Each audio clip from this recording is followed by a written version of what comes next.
Previously on Have you just come back from practice now? Yeah, we've just got off the field, literally. Right. So running in now as well, yeah. There's no trophies or commendations or anything behind you in that office of yours, Gary. What's going on? Are they on their way? Yeah, it does. At the moment. We're working on that. Still on the boat. Right, we just actually chatted to Monty, who's got his feet up on a rather overcast day in Cape Town. Shame. Yeah, they're at the Bay Hotel. So he said he must rush off and go and listen to us there. So we've got any messages for Mons? You get a job. Go out and work hard. Go work hard. Not going to keep that model contract of yours for the rest of your life. So go and work hard. I miss Monty. Tell him I say hi. Yeah, he said the same thing. Don't worry. Now listen, how's it going with you there? Season just got underway? Yeah, it's gone well. Thanks, Darren. Yeah, we've had 3 league games and a further 3 pre-season warm-up games, and we slipped on the weekend, our first loss of the year. But other than that, we won the first 5. So we're getting there. A lot of work still to do, but it's a good environment and good bunch of guys here. So yeah, enjoying it. Really enjoying it. Yeah, and I think as you will know, being the coach there, but also I think particularly with what's happening with the box at the moment and a lot of public pressure on Heyneke Meyer. There's nothing like starting a new tenure and picking up a lot of wins as opposed to going half or even losing more than you're winning. Yeah, it makes a big difference. I mean, it's so important for the supporters and the stakeholders, all to see in the beginning that you can come in and make a big impact and get a couple of wins under your belt. And that's why it was important that the Springboks kicked off their campaign with a couple of wins against England. The way they did. Obviously, a little bit disappointing getting that draw in the 3rd test, but I mean, it is important from our point of view as well, especially here in Bath, because we're a small town, but we're one of the few rugby towns in the UK. So very small town, beautiful little city, but everybody knows their rugby here because there's no football team in Bath. So yeah, so it's good to get off with a couple of big wins and makes life easier and builds the confidence of it. Yeah, and I was just explaining to the rest of the gang here about just how ideally located that ground is, like sunken in there, but it's almost like the focal point as you come out of that very historic and beautiful part of the city or the town. You look straight over that stadium. It's such an awesome environment to be able to play rugby because you're one of the focal points of the town. Yeah, it's on the local recreation grounds, which is exactly as you say, dead center of the city, with a big behind it and some beautiful old Roman historic buildings. So it's a gorgeous place. It really is. It's a beautiful place, and we're very lucky here on the estate that the new owners bought for our training facilities. We've got some really nice facilities here. So it makes life easier, but obviously makes the pressure a bit greater. That you've got to go out and perform now because there's no excuses. Yeah. I just want to go back to the coaching thing, and particularly with Heyneke in mind as well. We've had comments from Jake, from Peter de Villiers yesterday. We've also had Monty on. He's talking more in terms of the kicking, though. It's Patrick, John Mitchell. So we've literally spanned the rugby spectrum with as far as people who've been there, done that, and been part of the setup. And one of the areas that we might not have asked anyone, which I want to ask you about, is that. And Jake and a few people I think have agreed. Most people agree that Heyneke must put his head down, kind of ignore all the the pontification going on around, and just stick to what his plan is and move forward that way. But eventually pressure gets to a point. Now, as a coach, if you go 5-6 games going one way, and then suddenly because of pressure or whatever it is, you have to change tack and suddenly change your plan, you're probably going to get into more trouble that way, because now everyone is looking at you going, so what was the original plan all about? And it's almost like the fans will lose a bit of respect for you, saying, well, you started this job not quite knowing what you were doing. So best thing for him, really, would you agree? Just stick to what you're doing now? Darren, I mean, it's frightening how much sense you make when you say something like that. The most important thing, I believe personally, is that a coach has got to have a very well rehearsed philosophy in terms of how he wants to play the game, and that's going to be determined about a couple of things, but most importantly the players. He's got to do that. So many people compare us, so why can't we play rugby like the All Blacks, blah blah. Well, we don't have outstanding steppers like the All Blacks do. We don't have as many brilliant game breakers as they do in the All Blacks. So we've got a philosophy on the way we play the game in South Africa, or South Africa as a way. And by and large, over the years, from Nick's days, it works really well. The good news is that I can say to the South African supporters is that Heyneke does have a philosophy, and it's very well thought out. And the fact of the matter is, it's been bloody successful. That guy's won more Super Rugby competitions and Currie Cup trophies than most coaches have won actual Super Rugby games. So the guy knows what he's doing, okay, and he's very staunch in his philosophy, and that for me all really bodes well with where he's going at the moment now. Where you're 100% spot on, Daz, is if he starts changing his philosophy now and buying to pressure and trying to coach a game where intrinsically he doesn't actually believe in it, then he loses his market. Then you know what's going to hit the fan. Yeah. And the fact of the matter is, knowing Heyneke the way I do, that's not going to happen. He's a very strong character. He really does understand the game, and I would just like to see the South African supporters just trust him a little bit more.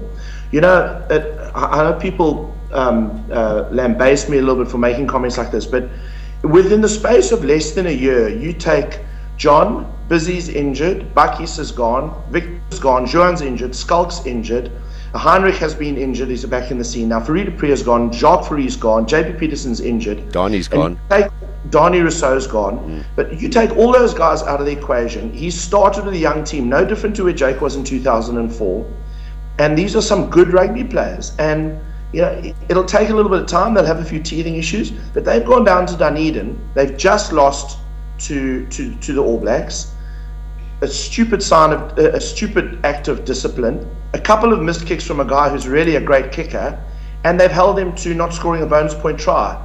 I don't think we're a million miles away, and it does upset me a little bit, particularly when other coaches, and maybe I'm sitting far enough away that I'm not going to get that much abuse for saying this, but it does irritate me a little bit that other coaches have all been in that position, have all of a sudden forgotten how much pressure it is there now, and they want to put the boot in, and I don't like that. You know, I think Heyneke is the right guy, and I think he needs to be left alone, and he needs the backing of the South African rugby public.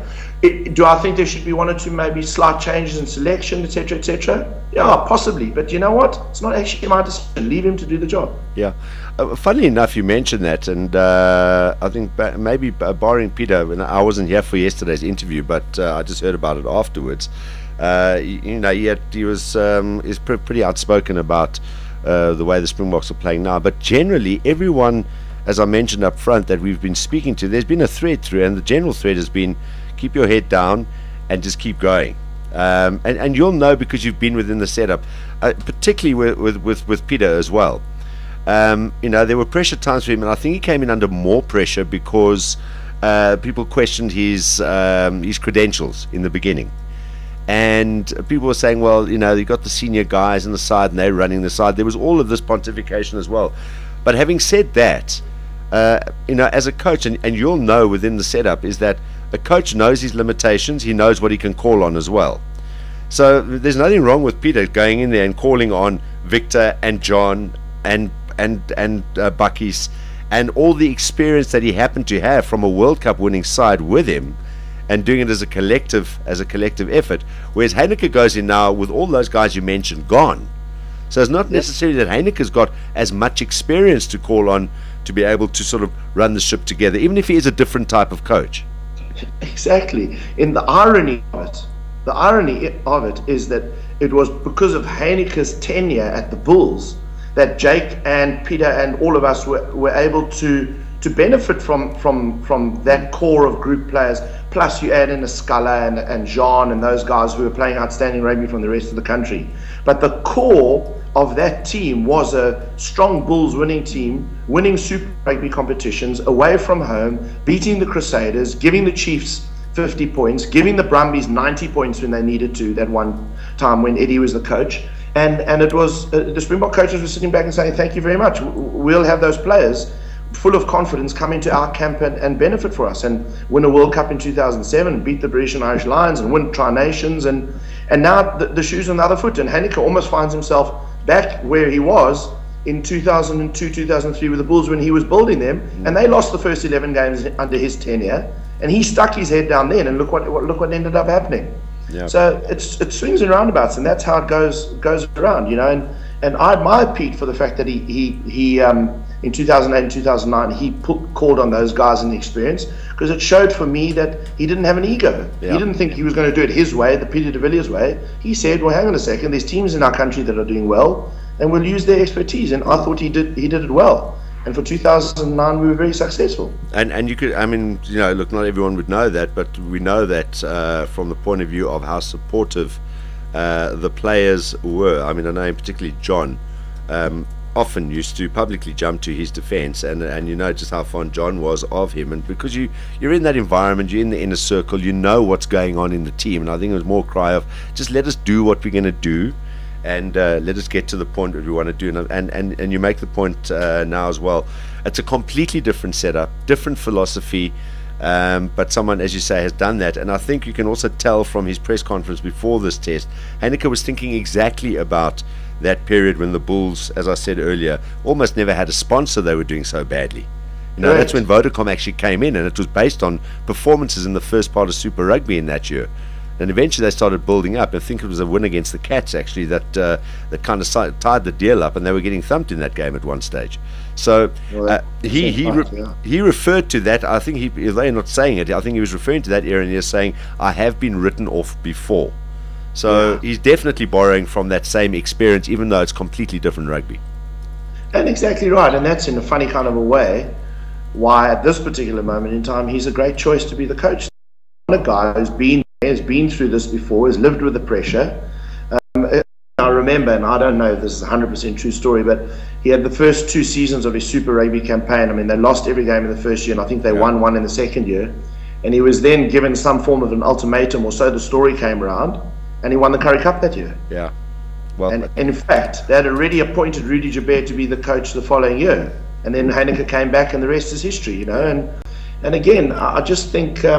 it is early days, and there'll always be conjecture about selections and playing styles and stuff like that. But I think the nice thing about Heyneke is he's a principled man. He knows what he's doing, and just let him get on with it. Just let him get on with it, and back him and support the team in the meantime. Yeah, and as going back to earlier in the show as well, and I mentioned the Alex Ferguson syndrome. You know, that's exactly he was one game away from getting the sack in the mid to late 80s. That's right. It was actually the semi-final against Arsenal in '89. If he lost that one, he was gone. Oh, thanks, Gary, for bringing that up. I'd kind of put that under my mind and just said it was the final. If he'd have lost the final, he was gone. But bring up the Arsenal game. That's cool. Simon? But what Gary says there kind of goes back to what Sean was saying and how the Kiwis have got it right, where you don't see the Kiwi press writing negatively about the All Blacks, and the whole country gets behind the team, and that's the purpose of it all, is to make the All Blacks better and to support them.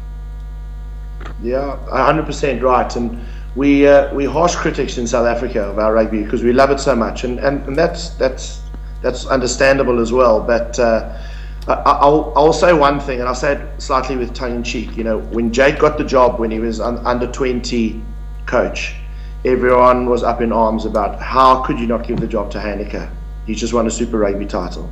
Then 4 years later, there was all the conjecture. Jake wins the World Cup, and Pete gets the job. And then there was near pandemonium in South Africa. How now could you, not appoint Jake again? And then, if you aren't going to appoint Jake, why don't you give it to Heyneke? Because he's now won 2 Super Rugby titles, plus a handful of Currie Cups. And 4 years later, Heyneke does get the job, and now everyone's upset with him. Yeah, that's amazing. It's the poison chalice, isn't it? You know, what's the option? You know, what's your option now at the moment? So... Anyhow, Johnny? I think he knows what he's doing. Gary, I just wanted to ask you, I know that you were first on Twitter to pay your condolences to the passing of a very popular man in Peter Maimane. Yeah. It's unbelievably sad news. I mean, Pete was with us for 4 years in the Springbok setup. Pete de Villiers brought him in.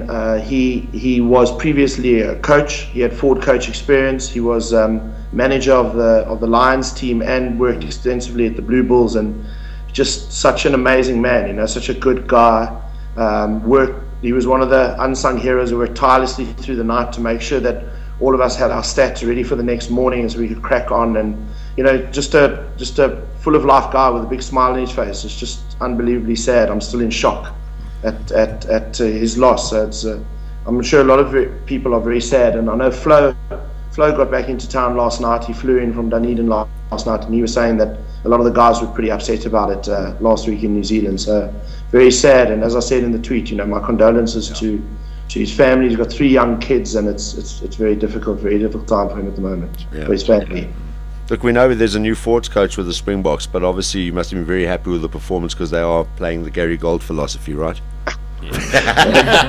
Philosophy, but they were good. I thought the forwards were exceptional. I was very excited to see how well they're playing, and good. I mean, again, we mustn't forget. Hopefully Juan will be back. Hopefully Sculler will be back. Busy will. Do you think Juan will be back? Juan Smith. Yeah, I hope so. I don't know. I'm just getting rumblings from different quarters that's almost done and dusted. And Skulk? It's just a very difficult. It's not that he's retired or anything, but I think it's just that he's probably wanting to get back, but the injury is just a difficult one to get back from. Yeah, it's his Achilles, if I'm not mistaken, and they are buggers. They take a long time. I think that's what Dan Carter keeps struggling with. Not so much the Achilles, but everything that happens around. The calf keeps pulling, and other muscles that compensate for it. But he's as you know only too well, he's a very tough man, and I would love to see him in a Springbok jersey again one day. He's a real ace-ter. You can write the number of players that we can still get back in that side and should be coming back on a toilet roll. There's so many of them. We mustn't forget about those guys. Likes of people like, as you mentioned, Bismarck, and the quality of a Juan Smith, and I'm sure there are a lot more people now very forgiving of a PS Spies and people like that. So we've got a lot of players that are still going to get back into the fray. Gary, always nice to chat to you. Likewise, guys. Thanks very much. Thanks for looking me up. Yeah, Thank you so pleasure. much, We'll Gary. stay in touch with you, man. And Sorry about yesterday. I'm sorry, Gary. All right, Dad. It's all right, John. No problem. Thanks, all the mate. best. All the best with the rest of the season ahead with Bath. Thanks, guys. Take it easy. Cheers, Gary. Bye, Gary. Bye bye. Gary Gold joining us on Skype here from Bath. And Andries van Niekerk, while Gary was talking there, very, very nice rugby chat. I must say that after this chat, I will back Heyneke Meyer a bit more. There we go. So, and listen, it was. Really I mean, we've literally had a complete array of different opinions from people that have been within either the Springbok setup or been within the inner circle of Test rugby, international rugby, and have been within that situation where Heineke's team find himself now, and they've known, they've seen what it's like from the inside. But while all this has been going on, I cast my mind back to that breakfast that we went to at the beginning of the year with Heyneke, and the one thing that stood out for me there is that he said, we're professionals, this is what we do for a living.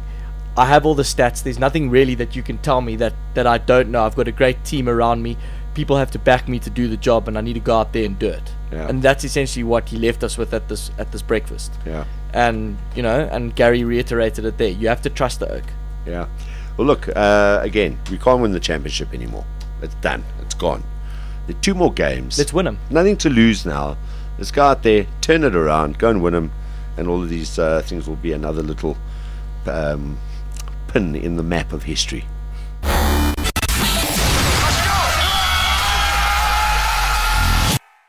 p.m. to 6 p.m. Mondays to Fridays live on balls.co.za. Balls.co.za.